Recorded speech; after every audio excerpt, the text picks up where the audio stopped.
Hello guys, welcome back to my channel again. आज चाहिँ मैले खिर र आलुको अचारको रेसिपी लिएर आएको छु। यो चाहिँ मैले साउन 15 स्पेशल बनाएको थिएँ, तर भिडियो हाल्न चाहिँ ढिला भयो, लेट पोस्ट। अनि पहिला सुरुमा चाहिँ मैले चामललाई भिजाएर साइडमा राखिदिएँ आधी घन्टा जति। त्यस पछाडि चाहिँ मैले यहाँनिर दुध राखेर दुधलाई बोइल हुन छोडिदिएँ। अनि दुधमा चाहिँ मैले 4-5 पिस ल्वाङ पनि राखिदिएँ। त्यसले चाहिँ खिरको टेस्टलाई एकदम राम्रो मिठो बनाउँछ नि त। त्यही भएर दुधलाई चाहिँ चलाउँदै हल्का बोइल उबाल आउनेसम्म उमाल्नुपर्छ। त्यस पछाडि चाहिँ मैले चामल राखिदिएँ। अनि मैले चाहिँ यो खिरमा चाहिँ पानी एक थोपा पनि मिक्स गर्दिनँ, पुरै दुधमा मात्र बनाउँछु। अनि मैले यता चाहिँ साइडमा आलु बोइल गरेर राखिसकेको थिएँ। अनि त्यो आलुलाई मैले मजाले निकालेँ यसको बोक्रा।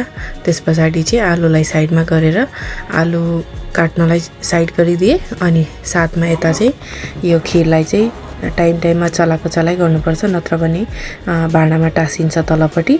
अनि यो खिर बनाउँदाखेरि चाहिँ एउटा कुरा एकदम ध्यान राख्नु, मैले एकदम लो हिटमा बनाएको है। एकदम ग्यास सानो राखेर बनाउनु होला, नत्र भने चाहिँ खिर पुरै टाँसिन्छ भाँडामा। अनि चिनी कति राख्ने त्यो चाहिँ स्वादअनुसार राख्नु होला, कतिको गुलियो खानु मन छ। मैले चाहिँ थोरै हल्का राखेँ, बरु पछि थपौँला भनेर। त्यस पछाडि चाहिँ मैले यहाँनिर अचारको लागि काटकुट काम सुरु गरेँ। अनि पहिला सुरुमा चाहिँ मैले त्यो बोइल गरेको आलु काटेँ। त्यस पछाडि चाहिँ त्यसलाई एक साइडमा एउटा भाँडामा राखेँ। त्यस पछाडि सँगसँगै प्याज काटेँ। अनि मसँग चाहिँ क्युकुम्बर लिएर आउनै बिर्सेछ, त्यही भएर मैले चाहिँ क्यारोट राखिदिएँ। दोकान त गएको थिएँ, क्युकुम्बर ल्याउनै बिर्सेछ। अनि फेरि अब गर्मी थियो नि त, बाहिर बेसरी जान अल्छी लाग्यो। अनि मैले चाहिँ जुन जुन सामान अभाइलेबल छ त्यसलाई राखेर अचारको लागि रेडी गरेँ। अनि यतापट्टि चाहिँ हेर्नुहोस् त, खिर दुध चाहिँ घटेर कम्ती भइसक्यो र चामल पनि पाक्न लागिसक्यो। अनि यसलाई मजाले चलाउँदै पकाउनुपर्छ सानो लो हिटमा। अनि त्यो पछाडि चाहिँ मैले यहाँनिर अचारको लागि खुर्सानी पनि काटेँ। त्यस पछाडि यहाँनिर साइड गरेर चाहिँ यो चाहिँ मैले ड्राई फ्रुटहरू काटेँ, काजु र बदाम। यो चाहिँ मैले अब खिरमा राख्नलाई हो। अनि यतापट्टि हेर्नुहोस् त, यो खिर चाहिँ हेर्नु न यस्तो भइसक्यो। अनि यहाँनिर चाहिँ यसलाई फेरि मजाले एकचोटि चलाइदिने। त्यस पछाडि चाहिँ एउटा एउटा भाँडामा चाहिँ मैले घिउ राखिदिएँ।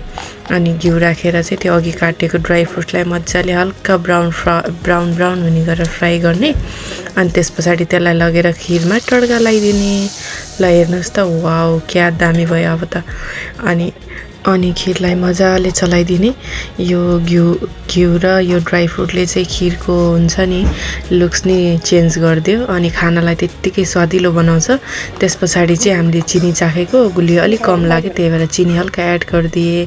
ल हेर्नुहोस् त साथीहरू, मेरो खिर चाहिँ यस्तो भयो। अब यसलाई चाहिँ हल्का म्यास गरिदिने, त्यसलाई मजाले अनि चलाएर हल्का म्यास गरिसके पछाडि चाहिँ ल हेर्नुहोस् त, खिरको फाइनल लुक साथीहरू यस्तो दामी भएको थियो नि। अब यता अचारमा तड्का लाउन बाँकी छ। मैले चाहिँ धनियाँ काटेर त्यो अचारमा राखिदिएँ। अनि अब यसमा चाहिने मरमसालाहरू राखेँ। पहिला सुरुमा चाहिँ मैले यो तिलको धुलो हो, तिल पिसेको थियो। त्यहाँ पछाडि लेमनको झोल। अनि त्यहाँ पछाडि चाहिँ यहाँनिर नुन अनि धुलो खोर्सानी अनि हल्का मसला छ नि, त्यो धुलो मसला राखेर चाहिँ यसलाई साइडमा गरिदिएँ। अनि लागेँ म एउटा भाँडामा फेरि मैले तेल बसालेँ। अनि तेल गरम भए पछाडि चाहिँ मैले मेथी राखिदिएँ। मेथी राखिसके पछाडि चाहिँ त्यसमाथि फेरि बेसार राखेँ। अनि यो तेललाई चाहिँ मैले लगेर त्यो अचारमा तड्का लगाइदिएँ। ल हेर्नुहोस् त, अचार क्या दामी भयो। अब यसलाई मजाले मोल्दिने, मिक्स गरिदिने। अनि त्यस पछाडि त वाउ, अचारको लुक हेर्नु न साथीहरू, कस्तो हेर्दै खाम लाग्ने भइसक्यो। अनि त्यस पछाडि मेरो यो चाहिँ खिर र अचारको फाइनल लुक साथीहरू। हामीले चाहिँ यसरी श्रावणको 15मा अचार र खिर बनाएर खायौँ। तपाईँहरू पनि ट्राई गर्नुहोला साथीहरू।